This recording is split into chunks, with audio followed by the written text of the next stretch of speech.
अस्सलामुअलैकुम वरहमतुल्लाहि वबरकातुहू। जी फ्रेंड्स, आज का जो हमारा टॉपिक है वो है types of rate of reaction. कि रेट ऑफ रिएक्शन की टाइप्स कितनी हैं। पिछले लेक्चर में हमने डिस्कस कर लिया था व्हाट इज़ केमिकल काइनेटिक्स, ये कि ये केमिकल काइनेटिक्स हम स्टडी कर रहे हैं उसका उसकी तो केमिकल काइनेटिक्स के हमने पीछे ब्रीफली डिस्कस कर लिया था। और उसके बाद केमिकल काइनेटिक्स डिस्कस करने के बाद दूसरी जो वीडियो बनाए थे वो थी रेट ऑफ रिएक्शन, कि what is the rate of reaction, इसके एग्जांपल और इसकी एक्सप्लेनेशन ये हमने पीछे स्टडी कर लिया था। तो आज हम स्टडी करने जा रहे हैं types of rate of reaction.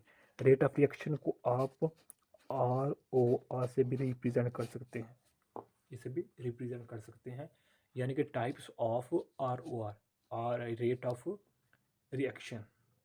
Okay, इसके दो टाइप्स हैं। पहली है average rate of reaction, second है इंस्टेंटेनियस रेट ऑफ रिएक्शन। इस वीडियो में हम इन दोनों टाइप्स पर, एवरेज रेट ऑफ रिएक्शन पर और इंस्टेंटेनियस रेट ऑफ रिएक्शन पर बात करेंगे। लेकिन उसके साथ थोड़ा सा बात करेंगे यूनिट्स पर भी, कि रेट ऑफ रिएक्शन का यूनिट क्या है। ओके, लेकिन जो मेजर हमारा टॉपिक है वो इन दो टाइप्स पर मुश्तमिल होगा। तो आइए स्टार्ट करते हैं। बिस्मिल्लाहिर्रहमानिर्रहीम, सल्लल्लाहु अला मुहम्मद सल्लल्लाहु अलैहि व आलिहि वसल्लम। तो average rate of reaction, first type of rate of reaction.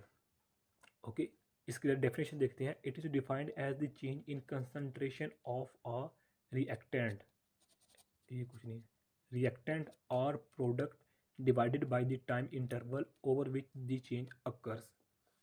यानी कि ऐसी type of rate of reaction जिसमें हम रिएक्टेंट या प्रोडक्ट की कंसंट्रेशन की चेंज को, दोबारा फिर सुन लीजिएगा, कि रिएक्टेंट या प्रोडक्ट, अच्छा पहले ये तो पता होना चाहिए रिएक्टेंट किसे कहते हैं और प्रोडक्ट, यानी कि केमिकल रिएक्शन। यानी कि अगर मिसाल आसानी के लिए बताऊं कि जो एरो से पहले जो हमारे पास मवाद हो सकता है उसको हम क्या कहते हैं। मिसाल के तौर पर हमारे पास तो दो ये एलिमेंट थे, इन्होंने ये प्रोडक्ट बना दिया, ये हमारे पास प्रोडक्ट है, ये हमारे पास रिएक्टेंट है।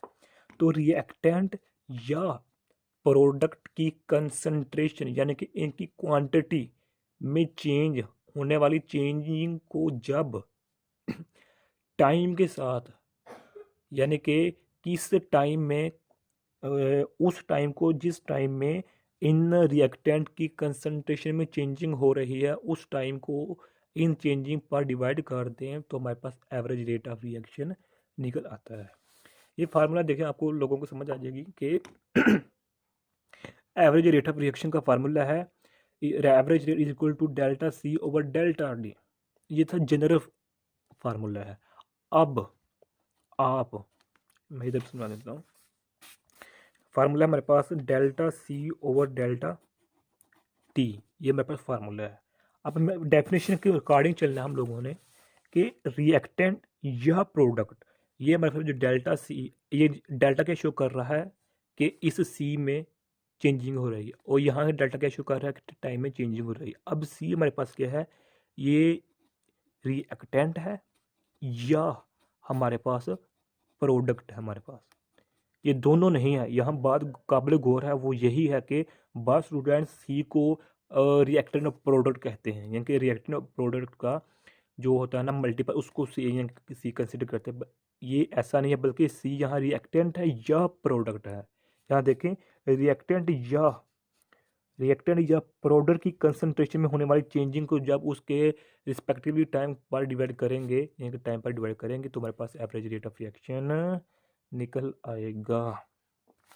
अब इसकी मज़ीद आगे देखते हैं, इसको डिस्कस करते हैं, एक्सप्लेनेशन में आ जाते हैं। एक्सप्लेनेशन में हम एक एग्जांपल देखेंगे, जनरल एग्जांपल इसकी। ये हमारे पास क्या है, रिएक्टेंट है और ये हमारे पास क्या है, प्रोडक्ट है। ओके, अब ये हमारे पास है रिएक्टेंट है, ये वाले, और ये जो हमारे पास स्मॉल बी या स्मॉल ए हमारे पास, ये क्या है, ये पिछली वीडियो में मैंने इसको पढ़ना क्या, जैसे कह रहे हैं ब्रीफली बात की थी कि ये हमारे पास क्या है, ये केमिकल इक्वेशन है। जो ये स्मॉल ए और स्मॉल हमारे पास बी है, हमारे पास क्या है, स्टिचियोमेट्रिक कोएफिशिएंट हमारे पास। पिछली वीडियो में हमने ये बताया था कि ये हमारे पास रिएक्टेंट है और हमारे पास जो ये हमारे पास है, ये हमारे पास स्टिचियोमेट्रिक या स्टाइकोमेट्रिक कोएफिशिएंट्स होते हैं। अगर यहाँ स्मॉल ए, small B, small C, small D ना हो तो फिर भी हमारे पास ये रिएक्शन होगा, यानी कि हमारे पास रेट ऑफ रिएक्शन हम निकाल रहे हैं इस रिएक्शन का, लेकिन वो रिएक्शन क्या होगा, जनरल रिएक्शन होगा। लेकिन अब इसके साथ ये कोएफिशिएंट लग चुके हैं, इसका क्या मतलब है कि ये स्टिचियोमेट्रिक केमिकल इक्वेशन की बिना पर ये हमारा रिएक्शन हो रहा है। ओके, अब the average rate of reaction can be expressed as अब रेट ऑफ रिएक्शन, हम एवरेज रेट ऑफ रिएक्शन निकालने लगे हैं इस रिएक्शन का। देखें, rate of reaction is equal to -1/a dot delta A over delta T. ये तो आपको पता है कि डेल्टा ए के इसके मुराद है ये कि रिएक्टेंट है, कि रिएक्टेंट में की कंसनट्रेशन में चेंजिंग, या कि रिएक्टेंट की क्वांटिटी में चेंजिंग। और डेल्टा टी क्या है कि टाइम इंटरवल है, या इनकी टाइम में चेंजिंग हो रही है। अब इसकी रेट ऑफ रिएक्शन ये है -1/b और ये delta B over delta T. अब सी की ये +1/c change in product C over delta T, और इसी तरह हमारे पास +1/d स्मॉल डी और delta D over delta T. ये हमारे पास क्या है, average rate of reaction of this chemical reaction. अब ये नेगेटिव है इन दोनों के साथ और इन दोनों के साथ पॉजिटिव है। ये कहाँ से आए, ये भी मैंने पिछली वीडियो में बता चुका हूँ कि जो हमारे पास रिएक्टेंट्स होते हैं उनके लिए हम नेगेटिव का साइन यूज़ करते हैं, और जो हमारे पास प्रोडक्ट होते हैं हम उनके लिए क्या नाम लेते हैं, पॉजिटिव साइन यूज़ करते हैं। इसकी जो मेन और बुनियादी वजह है वो ये है कि जो ये रिएक्टेंट्स हैं ये प्रोडक्ट में कन्वर्ट हो रहे हैं, यानी कि रिएक्टेंट्स की क्वांटिटी, रिएक्टेंट्स की जो कंसंट्रेशन है वो डिक्रीज़ हो रही है। मिसाल के तौर पर इसी रिएक्शन को लेते हैं, इसकी जो रिएक्टेंट्स है इसका था 100%, लेकिन मिसाल के तौर पर 5 सेकंड के बाद इसका रिएक्टेंट ये 30% प्रोडक्ट में चेंज हो गया, कन्वर्ट हो गया, और 5 सेकंड मज़ीद यानी कि 10 सेकंड के बाद ये 30 की बजाय 50% प्रोडक्ट बन गया, और अब 15 यानी कि 15 सेकंड के बाद ये 70% कन्वर्ट हो चुका है प्रोडक्ट में रिएक्टेंट्स।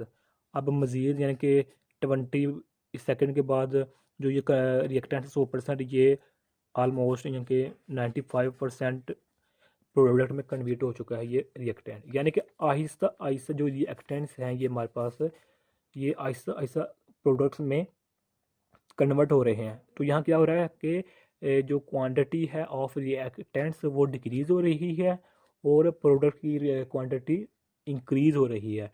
इंक्रीज़ के लिए हम ये साइन यूज़ करते हैं पॉजिटिव का, और डिक्रीज़ के लिए यूज़ करते हैं साइन नेगेटिव का। ये हमारे पास पहली टाइप हो चुकी है एवरेज रेट ऑफ रिएक्शन की। ओके, अब इसकी सेकंड टाइप देखें, इंस्टेंटेनियस रेट ऑफ रिएक्शन।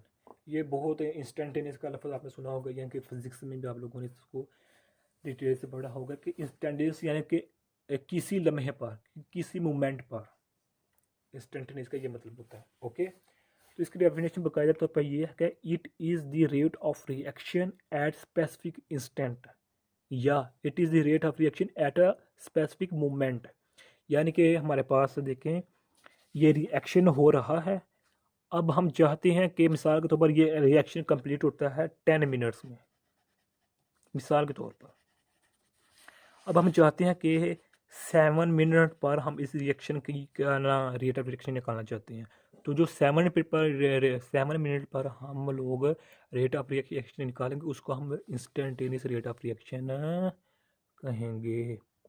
अब इसका फार्मूला है आगे, instantaneous rate is equal to D C over D T. अब एक यहाँ बात है जो आप लोगों के शायद माइंड में अभी तक ना ये होगी कि मैंने एवरेज रेट के लिए डेल्टा यूज़ किया था, लेकिन इंस्टेंटेनियस के लिए मैं तो यानी कि डी यूज़ कर रहा हूँ। अब यहाँ देख रहे कि जो डेल्टा होता है ना वो हम यूज़ करते हैं फॉर लॉन्ग चेंजिंग के लिए, ओके। और हम डी यूज़ करते हैं फॉर स्मॉल चेंजिंग के लिए, ओके। तो इसलिए चूंकि इंस्टेंटेनियस की डेफिनेशन में हम स्टडी कर रहे हैं कि स्पेसिफिक इंस्टेंट, यानी कि किसी मखसूस लम्हे पर, किसी स्पेसिफिक मोमेंट पर किसी रिएक्शन का रेट ऑफ रिएक्शन निकालना, उसको हम इंस्टेंटेनियस रेट ऑफ रिएक्शन कहते हैं, उसको शो हम डी से करते हैं, ओके। अब ये नहीं है कि डेल्टा बहुत ही लंबे यानी कि चेंजिंग के लिए लॉन्ग चेंजिंग की, बल्कि ये स्मॉल से थोड़ा से लॉन्ग चेंजिंग होती है। अगर ज़्यादा वेरी लॉन्ग चेंजिंग है तो उसके लिए हम एक सेकंड थर्ड साइन यूज़ करेंगे, जो कि हम इस टॉपिक में नहीं है हमारे, ओके। अब अगर हम इसकी एक्सप्लेनेशन देखना चाहें तो वो इस तरह है कि नाइट्रोजन हाइड्रोजन है तो ये मिलकर हमारे पास अमोनिया बन गया है। ये हमारे पास क्या है, इंस्टेंटेनियस रेट ऑफ रिएक्शन की एग्जांपल है।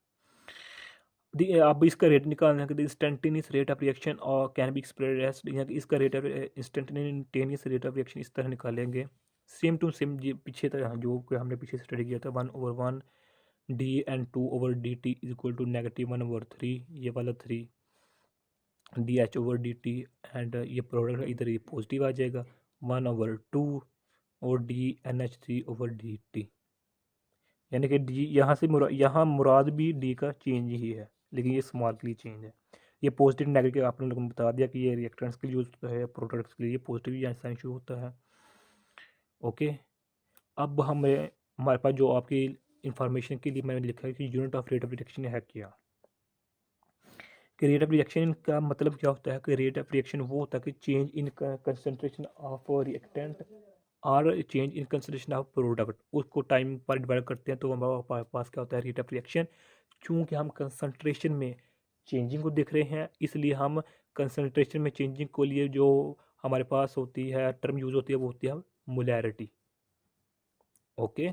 और टाइम को अगर यूनिट है सेकेंड, मोलैरिटी का यूनिट होता है moles over D M cube और सेकेंड, ये हमारे पास फार्मूला बन चुका है। आप इसको इस तरह भी लिख सकते हैं कि moles over second multiple D M cube, यानी कि ये नीचे आ जाएगा। तो ये छोटी सी वीडियो थी, उम्मीद है आप लोगों को समझ आ गई होगी। अगर फिर भी कुछ पूछना चाहते हैं तो आप कमेंट की सूरत में पूछ सकते हैं। अगर आपने अभी तक हमारा चैनल पाक MN अकेडमी सब्सक्राइब नहीं किया तो सब्सक्राइब कर दें, लाइक भी और शेयर भी कर दें। जज़ाकल्लाह खैर, अपने दुआ में याद रखिएगा। अस्सलामु अलैकुम वरहमतुल्लाहि वबरकातुहू।